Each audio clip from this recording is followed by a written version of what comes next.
My second husband showered my 12-year-old daughter with love, often saying, "I will educate her and make her a doctor." Despite this, I was always gripped by fear because he was her stepfather. I couldn't explain why, but I constantly viewed him with suspicion.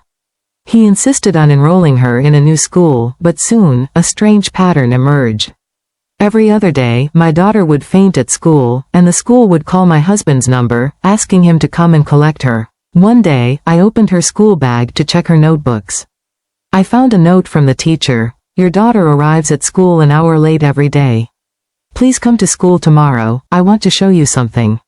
My heart sank. How was this possible? My husband left the house with her every morning to drop her off on time.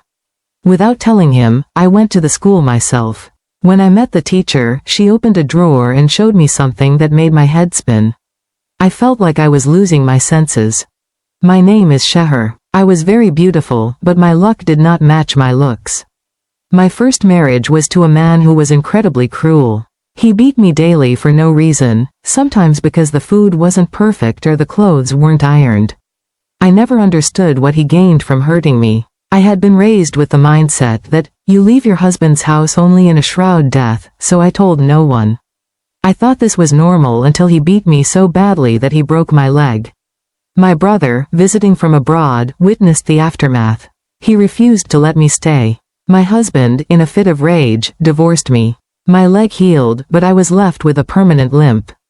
Eventually, I remarried a friend of my brother.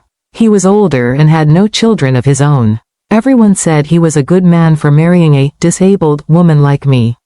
For 6 years, life seemed peaceful. He was kind, and compared to the darkness of my first marriage, this felt like light. My daughter, Zara, was now 12. She was beautiful and tall for her age, which made her stand out in her 6th grade class. When the fainting episodes began at her new school, my husband would take her to the doctor, claiming she was weak or anemic. He started spending a lot of money on her, expensive meat, fruits, and milk. When I asked where the money came from, he claimed it was profit from a business investment. The day I went to the school, the rickshaw driver told me there was no school at that address. I eventually found a building with a faded sign, but it didn't look like a school. There were no guards, no children, just a derelict building. Inside, I saw a man using drugs and heard loud dance music playing. I encountered a woman dressed provocatively. When I asked for Zara, she smirked and said, "She's busy right now. She'll be free in half an hour." Suddenly, a man walked out of a room adjusting his shirt, followed by my daughter. In that shattering moment, I realized it wasn't a school, it was a brothel. My daughter collapsed in shame when she saw me. The woman there told me the truth. "Why are you hitting her?